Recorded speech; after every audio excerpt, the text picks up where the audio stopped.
রমাদান, এই মাসের মধ্যে নেক হায়াত দান করেন, হায়াত দেন, এই মাস পর্যন্ত হায়াত দেন, এই মাস পর্যন্ত হায়াত দেন। এই সময় সব সময় দোয়া করেন আল্লাহুম্মা বারিক লানা ফি রজব ওয়া শাবান, এই মাসগুলো আমাদেরকে বরকত দান করেন। রমজান মাস যখন চলে গেল, এখন আমরা দোয়া করি, এই মাসেও দোয়া করি আল্লাহুম্মা বারিক লানা ফি রজব ওয়া শাবান, আল্লাহ গো এই মাসগুলো আমাদেরকে বরকত দান করেন, এই মাস পর্যন্ত হায়াত দান করেন, এই মাস পর্যন্ত আমাদেরকে নেক হায়াত দান করেন। কেন হায়াতের কথা বলেছেন? রহমাতুল লিল আলামিন তাফসীরের ভাষায় কিতাবগুলোর মধ্যে আসছে রে বাবা, রহমাতুল লিল আলামিন বলতেছে যখন মানুষ রজব মাসে দোয়া করে আল্লাহুম্মা বারিক লানা ফি রজবা ওয়া শাবান, আল্লাহ রজব মাস পর্যন্ত, রমজান মাসের আগ পর্যন্ত আল্লাহ আমাদেরকে বরকত দান করেন, নেক হায়াত দান করেন, রমজান মাস পর্যন্ত নেক হায়াত দান করেন। এই দুইটা মাস পৃথক করা হয়েছে, রজবা ওয়া শাবান। রজব মাস তো চলে গেল, এখন আবার রজব ওয়া শাবান কেন বললেন? কারণ হলো শাবান মাসে দোয়া করে আল্লাহ আমাদেরকে রজব মাস সহ আমাদেরকে নেক হায়াত দান করেন। রজব মাস কি এখন আসেনি? রজব মাস তো এখন নাই। তার মানে বোঝা গেল আল্লাহ আমাদেরকে রজব মাস এবং শাবান মাস নেক হায়াত দান করেন, বরকতময় করে দেন। আল্লাহ তাআলা রব্বুল আলামিন এই রজব মাস, সামনে রজবের কথা টাইনা আনছেন, দীর্ঘ 11 মাস আল্লাহ রব্বুল আলামিন আমাদেরকে নেক হায়াত দান করবেন। সুবহানাল্লাহ। দীর্ঘ 11 মাস যখন আমাদেরকে নেক হায়াত দান করবেন, এবং রমজান মাস একক 12 মাস, এই 12 মাস যদি আমরা সবসময় 3টা মাস দোয়া করি আল্লাহুম্মা বারিক লানা ফি রজব ওয়া শাবান ওয়া বাল্লিগনা রমাদান, এই 3 মাসের বরকতে আল্লাহ রব্বুল আলামিন আমাদেরকে 11 মাস পর্যন্ত নেক হায়াত দান করে। সুবহানাল্লাহ। 11 মাস পর্যন্ত নেক হায়াত দান করেন। শুধু কি তাই নেই, গভীর মনোযোগ দিয়ে কথাগুলো শুনবেন। 11 মাস পর্যন্ত নেক হায়াত দান করেছে।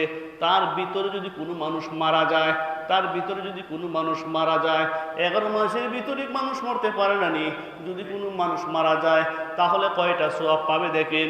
1 নাম্বার দোয়া করছে আল্লাহুম্মা বারিক লানা ফি রজব ওয়া শাবান, রজব মাসে মেরাজের মধ্যে মানুষ যে সওয়াবগুলো কামাই করা দরকার তার আমল নামায় সেই সওয়াবগুলো দেওয়া হয়। লাইলাতুল বরাতের মধ্যে যে সওয়াবগুলো হয় শাবান, এই লাইলাতুল বরাতের মধ্যে বান্দা রাতের বেলা জায়গা যখন বান্দা এই সময়টার মধ্যে ইবাদত বندگی করবে, সারা মাস রোজা রাখবে, যেমন ভাবে সওয়াব কামাবে, যেমন ভাবে আমল করবে, লাইলাতুল বরাত পর্যন্ত সওয়াব তার আমল নামায় যোগ করা হয়, মইরাও সওয়াব আমল নামায় যোগ করা হয়। তারপরে হইল রমাদান মাস, এই রমজান মাসে রোজার সওয়াব সে পাবে। শুধু কি তাই নি, রমজান মাসে লাইলাতুল কদর, হাজার মাসের চাইতে যে রাতটা হলো উত্তম, এই রাতের সওয়াব বান্দা পাবে। সুবহানাল্লাহ। ওই জন্য রহমাতুল লিল আলামিন এইভাবে দোয়ার কথা বলেছেন।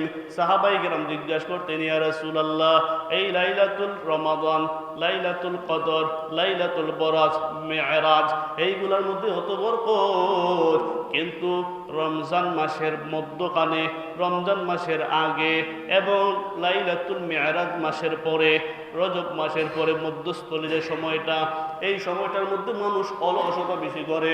রহমাতুল লিল আলামিন বলেন এই মাসটার মধ্যে, মধ্যস্থলে মাসটার মধ্যে মানুষ অলসতা বেশি করবে, রোজা কম রাখবে।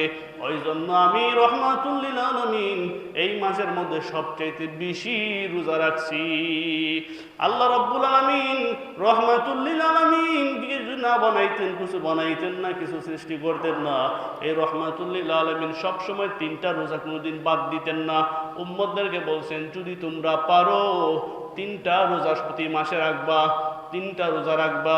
1 নম্বর চাঁদের তারিখে 13, 14, 15 3টা দিন রোজা রাখবা। 13, 14, 15 এই 3টা রোজা রাখবা। এই 3টা রোজা রাখা হলো সুন্নত। এই 3টা রোজা রাখা কি সুন্নত। এই 3টা রোজাকে বলা হয় আইএমএ 20। এই 3টা রোজাকে বলা হয় আইএমএ 20। আইএমএ 20-এর 3টা রোজা রাখার বড়ই গুরুত্ব। এই 3টা রোজা যদি কোনো বান্দায় রাখে রে, তাহলে এই 30 দিন রোজা রাখার সওয়াব তার আমল নামায় দেওয়া হয়। ওই জন্য 3টা রোজা রাখা সবচেয়ে উত্তম কাজ, রাখার চেষ্টা করা। যাই হোক, যে কথা বলেছিলাম, আমি খুতবার মধ্যে পবিত্র কালামুল্লাহ থেকে যে আয়াত তেলাওয়াত করেছি, এই আয়াতের মধ্যে আল্লাহ রাব্বুল আলামিন সুন্দর ভাষায় বলতেছেন, ক্বালাত ইয়া আইয়ুহাল মালাউ ইন্নী উলকিয়া ইলাইয়া কিতাবুন কারীম ইন্নাহু মিন সুলাইমান ওয়া ইন্নাহু বিসমিল্লাহির রহমানির রহিম আল্লা তা'লামু আলাইয়া ওয়াতুনি মুসলিমিন। এই 3টা আয়াত আমি তেলাওয়াত করেছি পবিত্র কালামুল্লাহ থেকে। 3টা আয়াতের যে শান নুজুল, যে কর্ম, যে উদ্দেশ্য নাজিল হয়েছিল, এই উদ্দেশ্যটা হলো হযরতে সুলাইমান আলাইহিস সালাতু ওয়াস সালাম। কি উদ্দেশ্য? সুলাইমান আলাইহিস সালাতু ওয়াস সালামকে কেন্দ্র করে আয়াতগুলো নাজিল হয়েছিল। রাহমাতুল লিল আলামিন সাহাবায়ে কেরামদেরকে যখন ঘটনাগুলো বলতেছিলেন, ওই সময়ের মধ্যে দেখবেন এই আয়াতের মধ্যে বিসমিল্লাহির রহমানির রহিম আছে না নাই? আছে। এই আয়াতের মধ্যখানে বিসমিল্লাহির রহমানির রহিম আছে। বিসমিল্লাহর মধ্যে শব্দ হলো 4টা। কয়টা? 4টা। বিসমিল্লাহর মধ্যে শব্দ হলো 4টা, হরফ হলো 19টা। 4টা শব্দ কেন, 19টা হরফ কেন? এই দিকে যদি আলোচনা করি, গভীর মনোযোগ দিয়ে শুনবেন, এই দিকে আলোচনা করলে মাস পুড়িয়ে যাবে, শেষ করা যাবে না। এই জন্য আপনাদেরকে সংক্ষিপ্ত কথাগুলো বলে যাই। বিসমিল্লাহর মধ্যে শব্দ কয়টা? 4টা। হরফ কয়টা? 19টা। 4টা শব্দ কেন? 4-এর মধ্যে বরকত খুব বেশি। বিসমিল্লাহর মধ্যে বরকত খুব বেশি। বিসমিল্লাহর মধ্যে 19টা হরফ কেন? কারণ হলো 19টা হরফের একটা কারণ আছে। 4টা হরফের মধ্যে, 4টা শব্দের মধ্যে বরকত খুব বেশি। 4-এর মধ্যে আল্লাহ রাব্বুল আলামিন বরকত দিয়েছেন। ওই জন্য প্রত্যেক কাজের, ভালো কাজের শুরুতে বিসমিল্লাহির রহমানির রহিম পড়া। বিসমিল্লাহ প্রত্যেক ভালো কাজের শুরুতে পড়া। কারণ ভালো কাজের শুরুতে যদি বিসমিল্লাহ পড়া হয়, তাহলে ওই কাজটা সম্পূর্ণ হইতে আল্লাহর রহমত তাকে আল্লাহ নিজে করিয়ে দেন।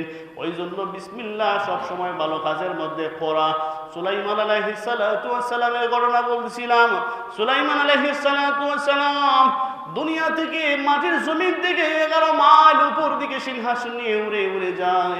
এমন সময় গর্তের মধ্যে একটা পিপিলিকা ডাক দিয়া বলে, পিপিলিকার সর্দারগুলা বলতেছে, ও আমার গোষ্ঠীর দল, ও আমার পিপিলিকার গুণেরা, ও আমার পিপিলিকার প্রজারা, তাড়াতাড়ি গর্তের মধ্যে প্রবেশ করো। কারণ হলো এই আকাশের উপর দিয়ে, 11 মাইল উপর দিয়ে হযরত সুলাইমান পয়গম্বর এই আমাদের উপর দিয়ে লেন করতে পারে, আমাদের উপর দিয়ে যায়।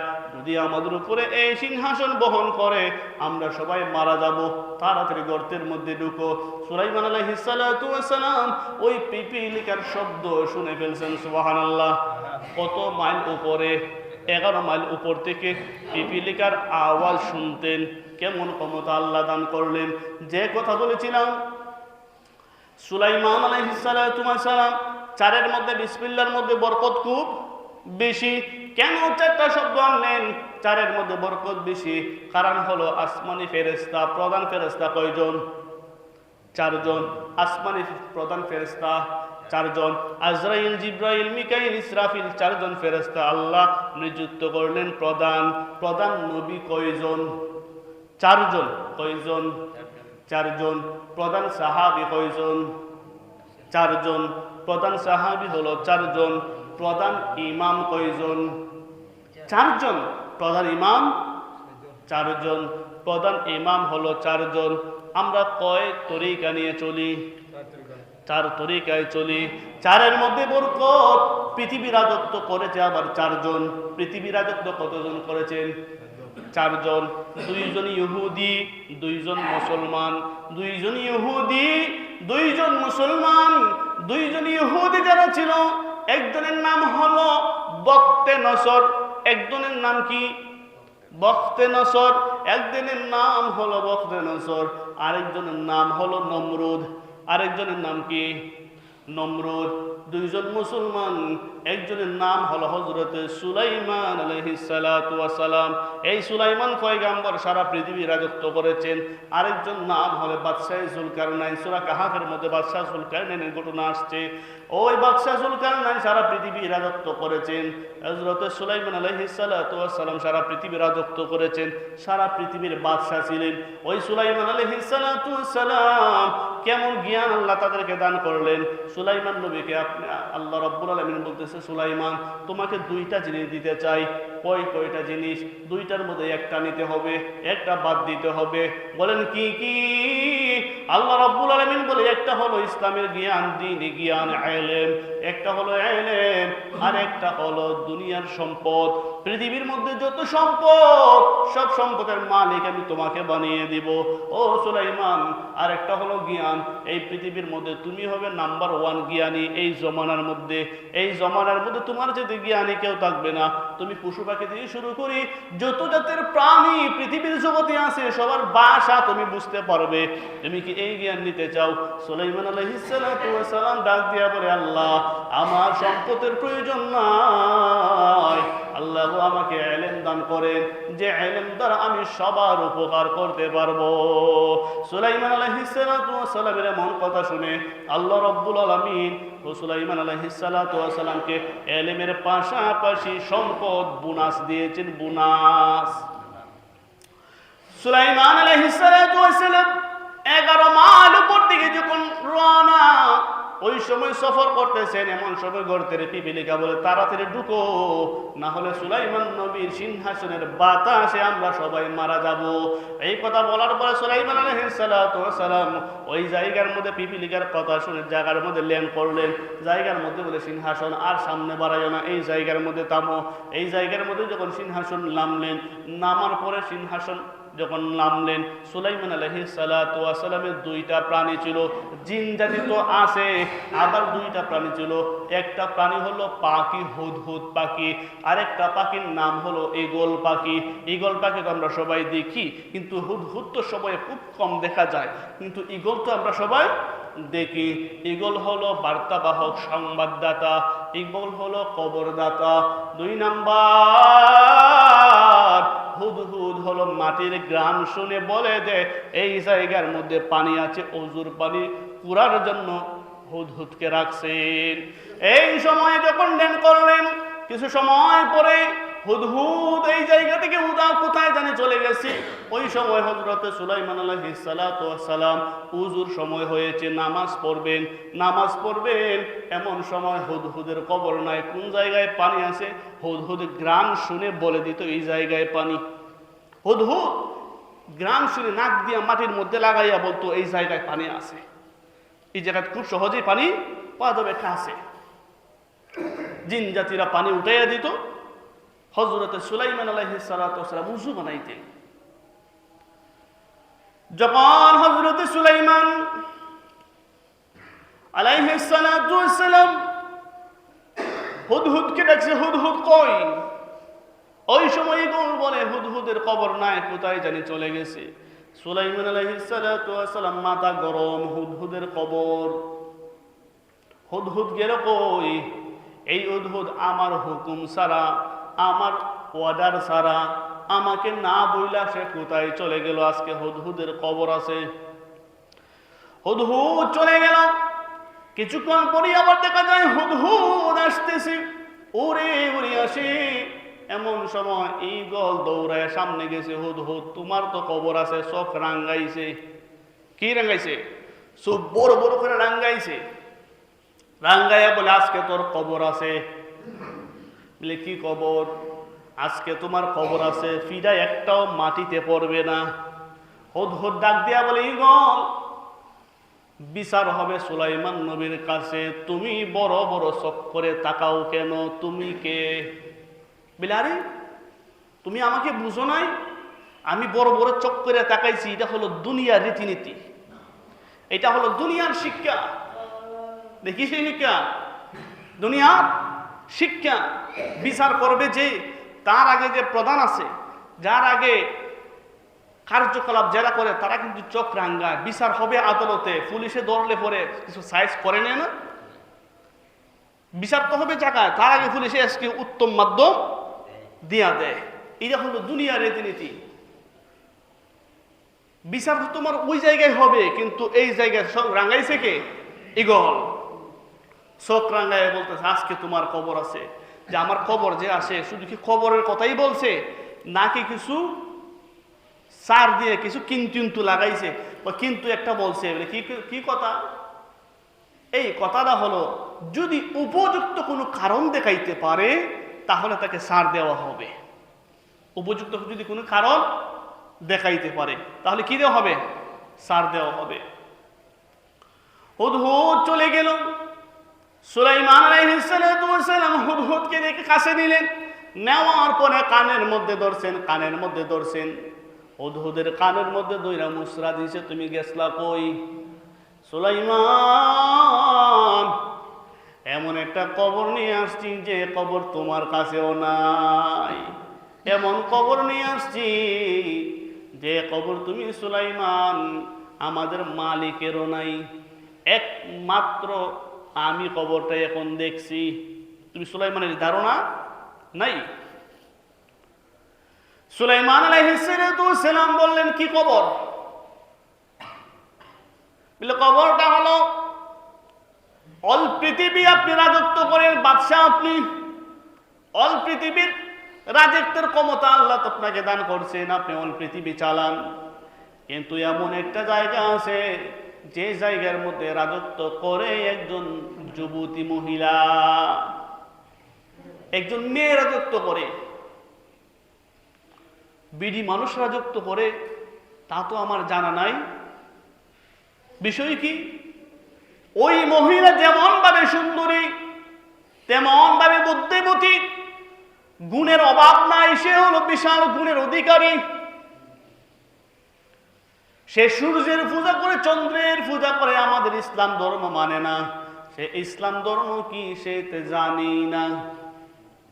বলেন কি আমি সুলাইমানের কবর জানিনি? বলে না, আপনি সুলাইমানের কবর তার কাছে নাই।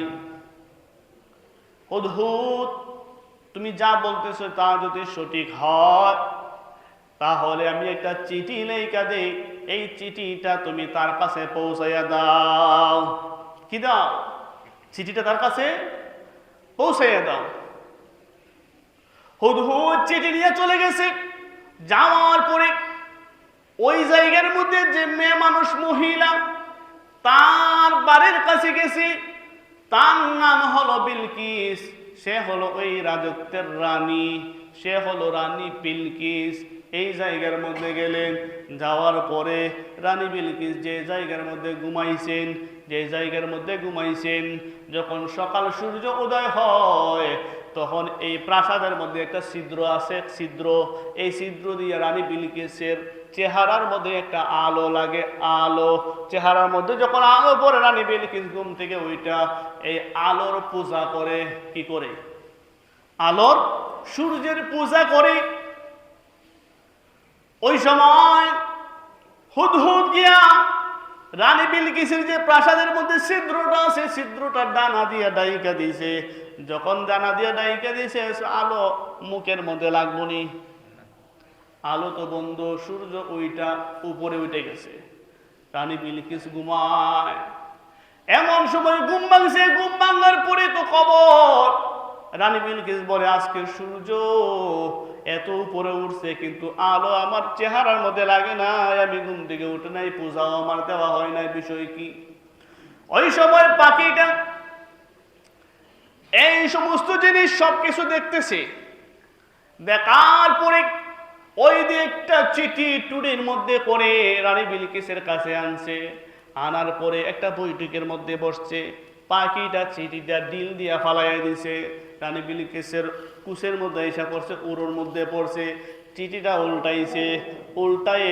যখন উল্টায় তখন দেখতেছে পবিত্র কালামুল্লাহর মধ্যে আসছে, قالت يا أيها الملأ إني ألقي إلي كتاب كريم إنه من سليمان وإنه بسم الله الرحمن الرحيم।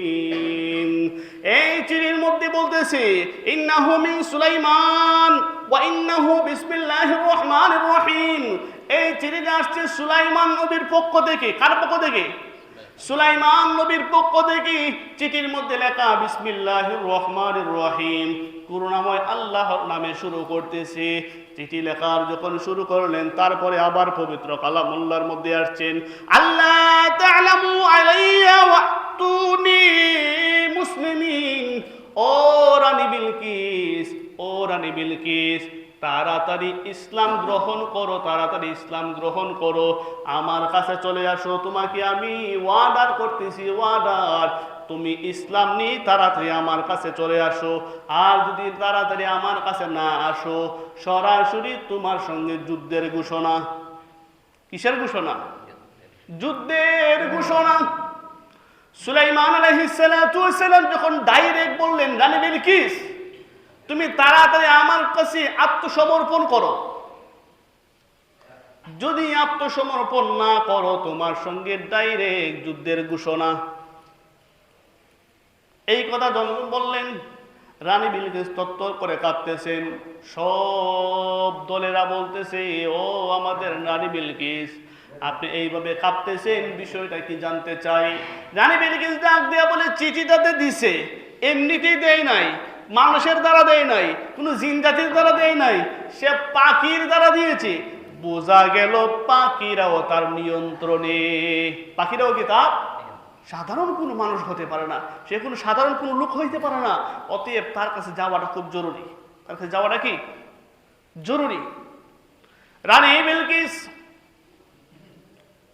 প্রস্তুতি হবেন এমন সময় ভাবতেছেন, এমন সময় ভাবতেছেন, আগে পরীক্ষা করেনি মানুষটা কেমন, আগে পরীক্ষা করেনি মানুষটা কেমন, যে আমাকে আমার কাছে পাঠাইলো সে মানুষ হিসেবে কেমন একটু জেনে নেই।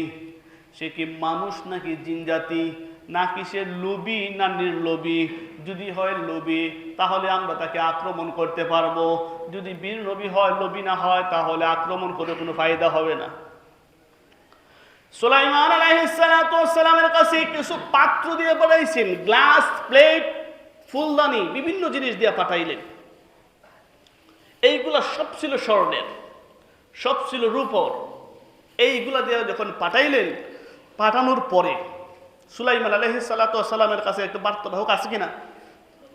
বার্তাবাহক আছে না? নাম কি? হুদহুদ। সব রেকর্ড করে ভিডিও করে আনছে, বলতেছে দেখেন বিষয়টা। উনি মানুষ পাঠাইতেছে আপনার কাছে, স্বর্ণের প্লেট দিয়া, রূপার প্লেট দিয়া সুন্দরভাবে সাজায় পাঠাইতেছে। সুলাইমান আলাইহিস সালাতু ওয়াস সালাম বলতেছে জিনদেরকে, ও জিন জাতিরা, তাড়াতাড়ি রাস্তা বানাও। কি বানাও? রাস্তা। একটা রাস্তা বানাইবা রূপা দিয়া, আরেকটা রাস্তা বানাইবা স্বর্ণ দিয়া। এইগুলা দিয়ে রাস্তা বানাও। কয়েক মাইল জায়গায় এইভাবে যখন রাস্তা বানাই দিছে, সৈন্য বাহিনীরা যখন সোনার প্লেট, সোনার রূপর প্লেটগুলা নিয়ে আনছে, আসার পরে দেখে কাণ্ড। কি কাণ্ড দেখলেন? রাস্তা। কিসের রাস্তা? স্বর্ণের এবং রূপার রাস্তা। এবং দেখা যায় এই স্বর্ণের রাস্তার মধ্যে, রূপর রাস্তার মধ্যে গরু ছাগল লেদাইতেছে। কি করতেছে? গরু ছাগল লেদাইতেছে। এই কারবার দীক্ষা এরা হইতেছে সর্বনাশ। আমরা কার কাছে এই সামান্য স্বর্ণ লইয়া যাই, বেড়াদের স্বর্ণ দিয়ে রাস্তা বানাই রেখে দিচ্ছে, কোনো দাম নাই। গরু ছাগল লেদাইতেছে, তোমার স্বর্ণের কোনো দাম আছে? এত দামি জিনিসকে ওই ময়লা করে দৌড় দিছে, আর বাড়িতে আসে নাই। সুলাইমান নবীর কাছে আর আসেন নাই না, এসব দৌড়। রানী বিলকিস সর্বনাশ এমন লোকের কাছে পাঠাইছেন যে স্বর্ণ দিয়ে রাস্তা বানাইলেছে। এই গরু ছাগল যেমন লেদাইতেছে, আঁকতেছে, যেমনি মঞ্চা বড়াইতেছে, তার কাছে স্বর্ণ এইগুলার কোনো দাম, তার ভিতরে কোনো লোভ নাই। অতএব মানুষ খুব সাংঘাতিক মানুষ। রানী বিলকিস চিন্তা করলেন, আর আমি বসে থাকার সময় নাই, আমি নিজেই যাওয়া দরকার। রানী বিলকিস যখন রওনা হয়ে গেল, 4 থেকে 5 মাইল দূর যখন সুলাইমান নবীর থেকে দূরত্ব, এমন সময় সুলাইমান নবীকে হুদহুদ বলতেছে, সুলাইমান রানী বিলকিস যে সিংহাসনের মধ্যে বসেন, এই সিংহাসনটা দেখতে খুব সুন্দর, দেখতে বিশাল সুন্দর, একটা পালঙ্কের চাইতেও বড়, পালঙ্কের চাইতেও বড়, বিশাল সুন্দর সিংহাসন। আমি হুদহুদ এমন সুন্দর সিংহাসন দেখি নাই, এত সুন্দর। সে সিংহাসনে বসে সব সময় অর্ডার করেন। কি করেন? সব সময় অর্ডার দেন। সুলাইমান নবী বলতেছেন, তাহলে তো সিংহাসনটা আমার এখন দরকার। আমার কি দরকার? জিন জাতিকে ডাক দিলেন, সবাইকে ডাক দিলেন, মানুষ সহ জিন জাতি সবাইকে ডাক দিলেন। ডাক দেওয়ার বলতেছে, রানী বিলকিসের একটা সিংহাসন আছে, তাড়াতাড়ি করে সিংহাসনটা নিয়ে আসো। কে তাড়াতাড়ি আনতে পারবা? একটা জিন ডাক দিয়ে বলতেছে, নবী সুলাইমান, আপনি যদি বলেন সে আসার পরে বৈঠক করে মিটিং এর শেষ হওয়ার আগে আমি সিংহাসন আনতে পারবো। বলতেছে, না, তোমার দ্বারা সম্ভব না। আরেকজন বলো। আরেকটা জিন দাঁড়াইছে, দাঁড়ানোর উপরে বলতেছে, সুলাইমান নবী, আপনি দাঁড়ার থেকে বসবেন, দাঁড়ানো থেকে বসবেন এবং বসার থেকে উঠবেন, এর ভিতরে আমি সিংহাসন আনতে পারবো। সুলাইমান আলাইহিস সালাম বলেন, না, তোমার দ্বারা সম্ভব না, এই কাজ তোমার দ্বারাও আমি করাবো না। উনার চিন্তা দ্বারা কাজটা যদি কোনো মানব পারে, মানুষ পারে, তাহলে ভালো হবে। একজন মানুষ দাঁড়াইছে, বুজুর্গানি দিন, দাঁড়ায় বলতেছে, সুলাইমান, আমি পারবো আনতে। সময়, আপনি চোখটা বন্ধ করবেন আবার খুলবেন, তার ভিতরে আমি হাজির করে দিব। সুবহানাল্লাহ। সুলাইমান আলাইহিস সালাম চোখ বন্ধ করে আবার কুইলা দেখে সিংহাসন হাজির। সুবহানাল্লাহ। যখন সিংহাসন হাজির হয়ে গেল, সিংহাসনটা সাইড করে সুন্দর করে একটু সাজাইয়া রাখছে। রানী বিলকিস এইদিকে আসতেছে। ওই সময় একটা নদী বানাইছে। নদী নদী কি বানাইছে? আপনাদের বিল আছে না, এই সিস্টেমে একটা বিল বানাইছে। এই বিলের মধ্যে কিছু গ্লাস দিছে। গ্লাস, এখন তো অনেক বিল্ডিং এর মধ্যে গ্লাস পাওয়া যায়, এটা গ্লাস দিছে। এমন একটা প্রযুক্তিতে গ্লাস দিয়েছে, বোঝা যায় যে এটা পানিতে রূপান্তরিত। এই গ্লাসটা কি পানিতে গ্লাস করে চিনার কোনো কুদরত নাই। এটা পানির মতো ঢেউ খাইতেছে। কে খাইতেছে? পানির ঢেউ খাইতেছে। মূল কথা হলো পানির উপরে গ্লাস দিছে। কিসের উপরে? পানির উপরে গ্লাস দিছে। এটা দেওয়ার একটা কারণ আছে। রাস্তা দিয়ে গ্লাসে দিয়ে আসতে হবে, সিস্টেম করে রাখছে। কেন? কারণ রানী বিলকিস মানুষ নাকি জিন পুরি, এটা দেখার জন্য। কিসের জন্য? সে কি মানুষ নাকি কোনো জিন জাতি, ওইটা দেখার জন্য। এখন মানুষ জিন জাতি এইটার দ্বারা বুঝবে কিভাবে? কারণ হলো পানির মধ্যে যদি মানুষ নামে, ফাউ কি উদাম করে নামন লাগে না খাবার রাইকা নামন লাগে? রানী বিলকিস আসছেন, আসার পরে দেখে পানি। পানি যখন দেখছে, ফাউটা একটু উঠাইছে, খাবারটা একটু উঠাইছে। উঠাইলে ফাউ দেখা যায়নি? দেখা যায়। দেখা যেতেছে মানুষের মতন পা, মানুষের মতো পা। কারণ হলো যদি মানুষ না হইতো, তার পশমগুলা হইতো বড় বড়, পশমগুলা হইতো বড় বড়, বড় জাতের পশম হইতো। 2 নাম্বার, পাগুলা উল্টা ভাবে থাকতো। কিভাবে? এইটা হলো জিন জাতির একটা চিহ্ন। জিন জাতির পা কি কোন দিকে থাকে? উল্টা দিকে। আমাদের পায়ে দিকে না, জিন জাতির পায়ে দিকে থাকে, এইভাবে উল্টা ভাবে থাকে, পিছন দিকে। রানী বিলকিস যখন ফালটা উঠাইছে, বলতেছে, ও রানী বিলকিস, তুমি আর ফা উঠানোর দরকার নাই, তুমি এটাতে চলে আসো, পানি না। আসলেন, আসার সময় সময় কিন্তু অভার হয়ে গেছে। রানী বিলকিস যখন আসলেন, আসার পরে অনেক কথাবার্তা হয়েছে। কথাবার্তা হওয়ার রানী বিলকিস ইমান আনছেন। কি আনছেন? ইমান আনছেন, মুসলমান হয়েছেন। যাই হোক, এইদিকে বাড়াবো না। মূল কথা হলো এই মাসটা কি মাস? শাবান মাস। কি মাস? শাবান মাস। এই শাবান মাসে কিছু বরকতান আছে। শাবান মাসে বেশি বেশি রোজা রাখা। কি রাখা? বেশি বেশি রোজা রাখা। শাবান মাসের 13, 14, 15 তারিখ, 13, 14, 15 তারিখ সবচেয়ে উত্তম হলো রোজা রাখা। 13, 14, 15 তারিখ কি রাখা? রোজা রাখা সবচেয়ে উত্তম। এটা হলো সুন্নত। এখন তো সব সুন্নত হলো সারা মাসে রাখা। আল্লাহ রাসূল সারা মাস রাখছেন, কিন্তু রমজানের 2, 4, 5 দিন আগে, 2, 3 দিন আগে রোজা বাদ দিতেন, যেন সামনে রমজানগুলো কষ্ট না হয়। ওই জন্য কয়েকদিন বাদ দিতেন না, সারা মাস কি রাখতেন?